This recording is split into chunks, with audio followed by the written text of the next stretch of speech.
पेश है इस वक्त राजस्थान की बड़ी खबरें। लॉकडाउन के बीच मजदूरों का पलायन जारी है। इस पलायन के बीच दुर्घटनाओं की भी खबरें लगातार आ रही है। शुक्रवार शाम को भी एक मजदूरों से भरी बस पलट गई। राजस्थान से पश्चिम बंगाल जा रही मजदूरों से भरी बस प्रयागराज के नवाबगंज थाना क्षेत्र के शाहपुरा गांव में पलट गई। बताया जा रहा है कि ड्राइवर को नींद की झपकी आ गई और जिसके बाद बस बेकाबू होकर रेलिंग तोड़कर पलट गई। इस हादसे में 15 से 20 लोग घायल हो गए। नवाबगंज थाना प्रभारी सुरेश सिंह के मुताबिक श्रमिकों से भरी बस जयपुर से पश्चिम बंगाल जा रही थी और बस में 30 प्रवासी मजदूर सवार थे। उन्होंने ये भी बताया कि यह हादसा शाम करीब 8:30 बजे हुआ।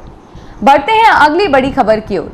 राजस्थान के जिलों में अब जलदाय विभाग के ट्यूबवेल की बिजली कटने पर पेयजल किल्लत होने की समस्या नहीं होगी, क्योंकि मुख्यमंत्री अशोक गहलोत की बजट घोषणा के अनुरूप शुक्रवार को हुई जलदाय विभाग की वित्त समिति की बैठक में प्रदेश के विभिन्न जिलों में 1300 सिंगल फेज सोलर ट्यूबवेल स्थापित करने की स्वीकृति दी गई। बैठक के बाद जलदाय विभाग के प्रमुख सचिव राजेश यादव ने बताया कि बजट घोषणा के अनुरूप प्रदेश के सभी संभागों में 2000 सिंगल फेज की ट्यूबवेल स्थापित होंगे। इन सोलर ट्यूबवेल की स्थापना पर 20 करोड़ रुपए से ज्यादा का बजट खर्च होगा।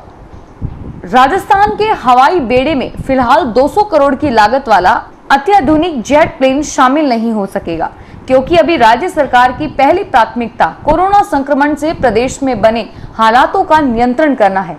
ऐसे में इस प्लेन की खरीद को लेकर फरवरी माह में शुरू हुई कवायद लगभग रुक गई है। मुख्य सचिव डीबी गुप्ता की अध्यक्षता में गठित 3 सदस्यीय तकनीकी समिति ने तकनीकी आधार पर एक कंपनी निर्मित जेट प्लेन को खरीदने की मंजूरी भी दे दी थी। राजस्थान में गर्मी अपनी पूरी रंगत पर आ चुकी है और अगले 5 दिन जानलेवा गर्मी पड़ने की खबरें आ रही है। हालांकि कोरोना वायरस का पिछला कोई इतिहास नहीं है, इसलिए मौसम के प्रभाव पर वैज्ञानिक ढंग से आधिकारिक तौर पर तो कुछ नहीं कहा जा सकता, लेकिन इतना जरूर है कि कोरोना के तेवर कुछ ढीले इसलिए ही पड़े हैं कि अधिकतम तापमान अपने पूरे शबाब पर है। शुक्रवार को श्रीगंगानगर और चूरू में अधिकतम तापमान 46 डिग्री पार कर गया। इस बीच भले ही कोरोना संक्रमितों का आंकड़ा बढ़ रहा हो, लेकिन संक्रमित लोगों के ठीक होने का आंकड़ा और रफ्तार भी राज्य में बढ़ती जा रही है। राजस्थान में कोरोना वायरस से उत्पन्न संकट के काल में आहत को राहत देकर श्रेय लेने की होड़ में कोई भी विभाग पीछे नहीं छूट रहा, लेकिन बिना धरातलीय स्थितियों से अवगत हुए बिना आदेश निकालने से निचले स्तर पर कार्यरत कार्मिकों को परेशानी झेलनी पड़ रही है।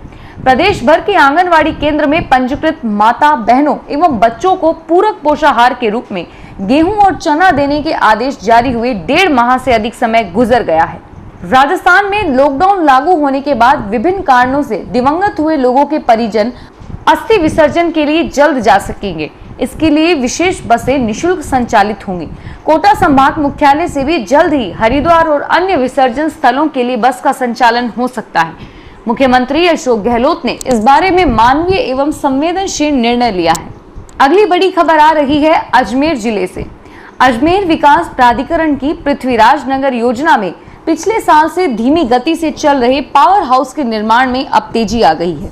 अजमेर विद्युत वितरण निगम के प्रबंध निदेशक वीएस भाटी के निर्देश के बाद निगम अभियंताओं ने पृथ्वीराज नगर में जीएसएस के लिए 300 मीटर की भूमिगत केबल डालने का काम शुरू कर दिया है और इसी कवायद के दौरान जीएसएस पर लगाए गए पुराने ट्रांसफार्मर हटाकर 5 MVA के 2 नए पावर ट्रांसफार्मर लगाए गए हैं। आइए बढ़ते हैं अगली बड़ी खबर की ओर, जो कि कोटा जिले से। कोटा लॉकडाउन के बीच नगर विकास न्यास की ओर से करीब 300 करोड़ से ज्यादा की रोजगार देने वाली योजना को मूर्त रूप देने के प्रयास शुरू हो गए हैं। आगामी 1.5 साल से इस योजना को पूरा करने का लक्ष्य रखा गया है। पशुपालकों के लिए प्रस्तावित बहुउद्देशीय देव नारायण पशुपालक योजना धर्मपुरा पूनिया देवरी क्षेत्र के विकास में सहायक बनेगी। उदयपुर में महाराणा भूपाल हॉस्पिटल के कोरोना वार्ड में भर्ती एक पॉजिटिव उपचाररत महिला वार्ड में किसी को बगैर सूचना दिए वार्ड से निकलकर अपने घर कांजी का हाटा जाने के लिए रवाना हो गई।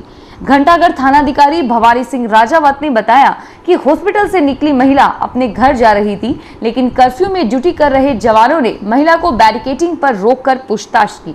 बातचीत पर पुलिसकर्मियों को उस पर शक हुआ तो उन्होंने उसे रोक लिया।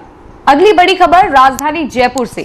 जयपुर विश्वविद्यालय अनुदान आयोग की ओर से देश के करोड़ों विद्यार्थियों के लिए बड़ा फैसला लिया गया है। यूजीसी ने पिछले दिनों हुई बैठक में एक साथ 2 डिग्री कोर्स करने के प्रस्ताव को मंजूरी दे दी है। यूजीसी के इस फैसले के बाद अब स्टूडेंट्स एक ही समय पर 2 डिग्री पूरी कर सकेंगे। हालांकि यूजीसी ने इसके लिए कुछ नियम भी बनाए हैं। नियमानुसार स्टूडेंट्स एक ही समय पर अलग अलग स्ट्रीम्स के 2 अलग अलग डिग्री कोर्स कर सकते हैं और साथ ही दोनों डिग्रियां पूरी तरह मान्य होगी। यह सुविधा सिर्फ कॉलेज और यूनिवर्सिटी स्तर पर पढ़ाई कर रहे स्टूडेंट्स के लिए होगी। विद्यार्थी एक डिग्री रेगुलर फॉर्मेट तो दूसरी degree online distance learning mode पर कर सकेगा। जयपुर में कोरोना संक्रमण की वजह से लागू हुए लॉकडाउन ने चल अचल संपत्तियों की खरीद फरोख्त पर विराम लगा दिया। निर्माण कार्यों के लिए लेबर न मिलने से करोड़ों रुपए के प्रोजेक्ट अटक गए हैं। स्थिति यह है कि हर महीने होने वाली संपत्तियों के कुल सौदों में से 20% सौदे निरस्त हो गए हैं। लोगों की राशि या तो डूब गई है या फिर आपसी समझ से वापसी ले ली गई है, जबकि पंजीयन कार्यालय में दस्तावेजों के पंजीयन रुक जाने से मुद्रांक व पंजीयन शुल्क के रूप में मिलने वाले करोड़ों रुपए सरकारी खजाने में नहीं पहुंच पाए। इस बुलेटिन की अंतिम खबर उदयपुर से। उदयपुर में शुक्रवार को 13 नए संक्रमित सामने आने के साथ ही कुल संख्या 446 हो गई है।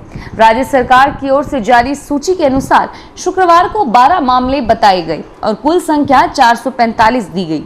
मुख्य चिकित्सा एवं स्वास्थ्य अधिकारी डॉक्टर दिनेश खराड़ी ने बताया कि बढ़े हुए मरीजों में 7 कांजी का हाटा, 1 मावली, 2 खेड़ी, 1 गोगुंदा, 1 एमबी नर्स और 1 पदमवाड़ी गोगुंदा से है।